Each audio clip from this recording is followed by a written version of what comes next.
Hi subscribers. Alright, so I have to say that I am taking this channel in retrograde by uploading this video. Just returning to a boring old chestnut, but I thought I would actually, respond to an article by Louise Perry. It's been published in the Daily Mail. The sort of thing that I would probably expect to see in The Guardian as well. Now, she argues that the so-called sexual revolution, which took off in the 1960s, ultimately proved to be disastrous for women. In reality, it simply just pandered to the perversions, insatiable sexual lusts of, our gender. Now, clearly that article has been styled in such a way as to try and basically prod us with a stick and try and basically tar all men with the same brush. But the thing is, actually, I began to just read through the article. Now, the thing is, I don't get too upset now with these feminist writers, these journalists, because, you can see it for yourself. I've got white bristles on my chin, like white spots of mould appearing on a loaf of bread. I'm past my expiry date anyway. It doesn't matter. I'm middle-aged. I'm an old guy. Because it was all over for me, probably 10, maybe even 15 years ago, as I've discussed at great length on this channel in previous videos. So, having basically taken my ball home and quit many years back, I don't get upset to a huge extent now when I see another article pointing out that basically men are to blame for this and women are exploited and sexualized in that way, and no matter how we try to reframe our society and, fashions du jour, ultimately women end up being sexualized, objectified and exploited. Now, the thing is, much of what Louise Perry says in her article, I'm not actually in disagreement. Because, back when I was at high school, back in the 1990s, the media, especially the television companies, were beginning to roll back the censorship bars, when content, especially TV adverts, became subtly just more and more explicit and dodgy, smutty. I have to say that, having had a strict Christian upbringing, and I've talked about this many times before, I found it incongruous that I was having to go to a high school.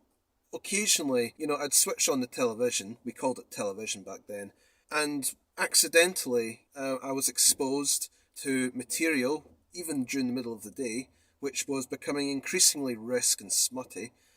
And yet, I was indoctrinated, I would say, in scripture.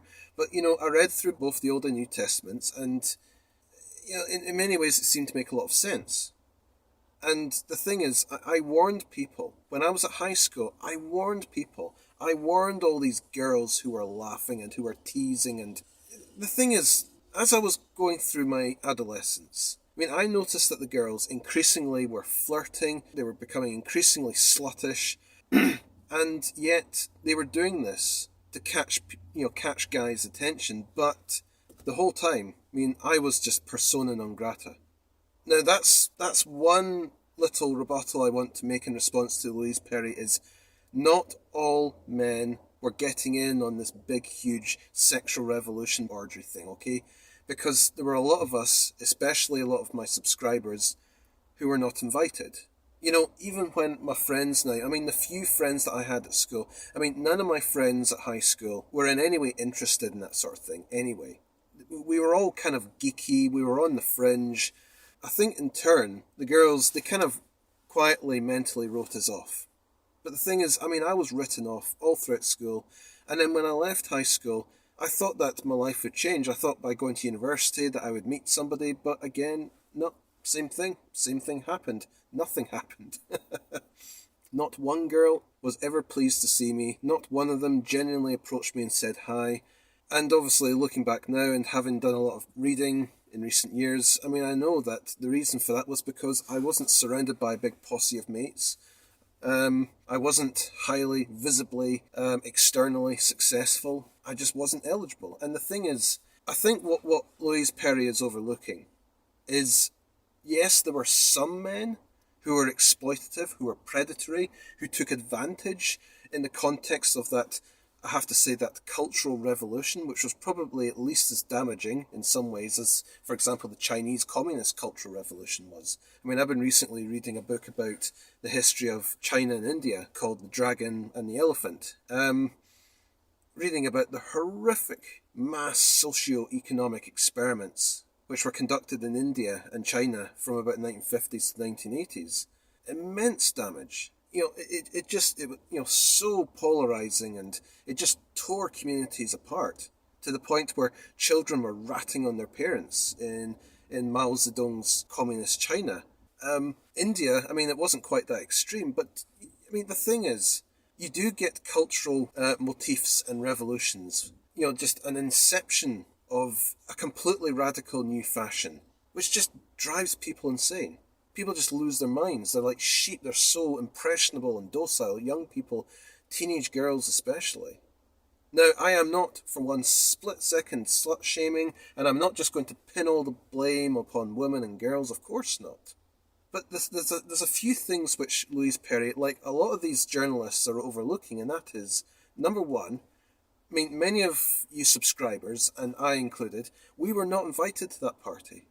Never. Never. I mean, even when we were sort of wandering into town, back in our adolescence or early 20s, even when we saw a bunch of lassies misbehaving, I'm using euphemisms because I'm actually parked in a public place here, but even then, we knew.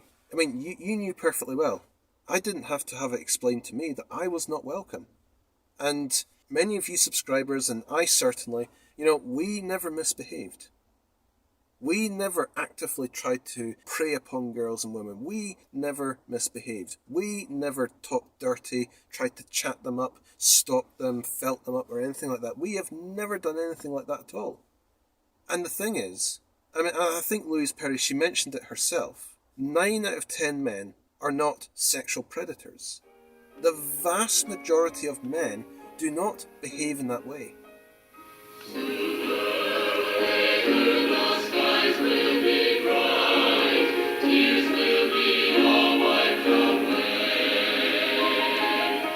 Sorry, I had to halt the video there. I'm actually giving my parents a lift around today. I'm basically the taxi driver. It's one of the small duties that I perform these days. Now, I think there's a few more bases I want to cover in response to Louise Perry's article. As I mentioned earlier, having been raised in church during my childhood, I had this atavistic, axiomatic perspective imprinted upon me, which certainly during the 1990s was at such variance with mainstream culture that, I was a laughingstock. And I actually was quite outspoken back in my adolescence. I was way more articulate than I am now. I didn't have all these ums and ers. I wasn't stuttering and smudging my sentences. I used to debate with people frequently. I used to debate with people again and again, saying that there's far too much smut on our TV, pornography is wrong. And the thing is, I wasn't the first person to be mocked and ridiculed. We had a prophetess. She was still around back in the 1990s, Mary Whitehouse. And everybody just laughed at her. She warned about what was going to happen. I believe that one of the greatest videos I ever produced was about late March last year, when I reviewed that book on the life of Mary Whitehouse. Almost nobody's watched that trilogy. Well, that's just the way it is. The thing is, if people do not heed the warnings, well, you end up with articles like this by Louise Perry describing how women today have never had it so bad and they feel threatened and they're sexualized and abused and stuff like that. But the thing is, we were warned about this. We were warned about this repeatedly. Now, in traditional Indo-European and Semitic societies, you had rigid regulations, especially the ones that are in the Old Testament, which were designed to preserve relationships, to uphold the family, to ensure that people were faithful to one another. Because a marriage isn't just a friendship, it's not just a companionship, it's not even like a contract you have in a company. It's a covenant. It's meant to be for life. And the reason a marriage is meant to be for life is because the purpose is to raise children. It's for procreation. It's to raise the next generation. And the parents, they have to be role models. They are authority figures. They have to be squeaky clean. And in the Old Testament, if you read the regulations in Leviticus, etc., it states clearly that if a man commits adultery, he is to be stoned to death. Because adultery, being unfaithful, chasing after other women, a man running off with other women, had a devastating effect upon the family members left behind. I mean, this is stuff that was codified over 3,000 years ago. We've known about this for centuries, millennia. Now, these notions were imprinted upon me during my upbringing, especially on Sundays. And even if Jesus forgives me, I will never forgive myself for turning to pornography back when I was a student. And I made my bed and I have to lie in it. I think, this is bonkers, but I sometimes even think that the Lord has punished me. The thing is, looking at pornography, as Jesus said, even if a man gazes lustfully at a pretty girl walking down the other side of the street who's not his girlfriend or wife, he is committing adultery. By looking at pornography, you're committing adultery. I commit adultery. I don't deserve a girlfriend. If you ignore the fact that I don't hold a great job, if you ignore the fact that I don't live independently, if you ignore all the other things, the fact that I looked at material back in my 20s, that alone disqualifies me.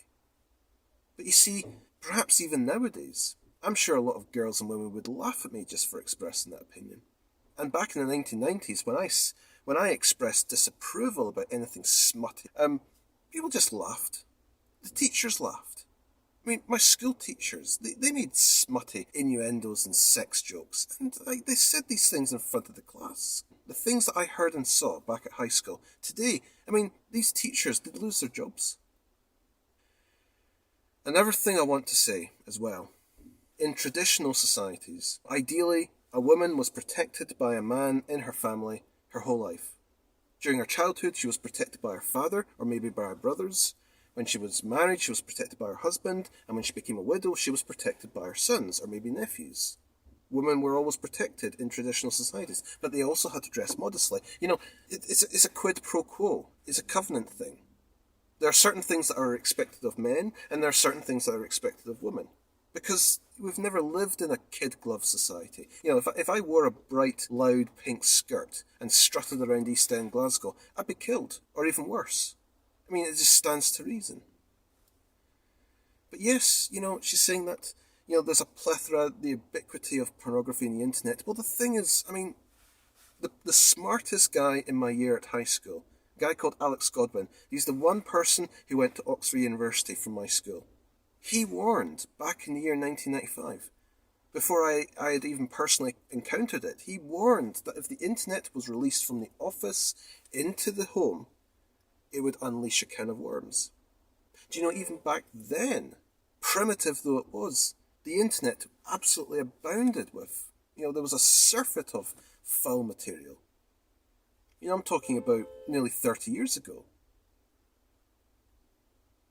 But the problem is, just like immigration here in Britain, it's too late. The cat's out of the bag.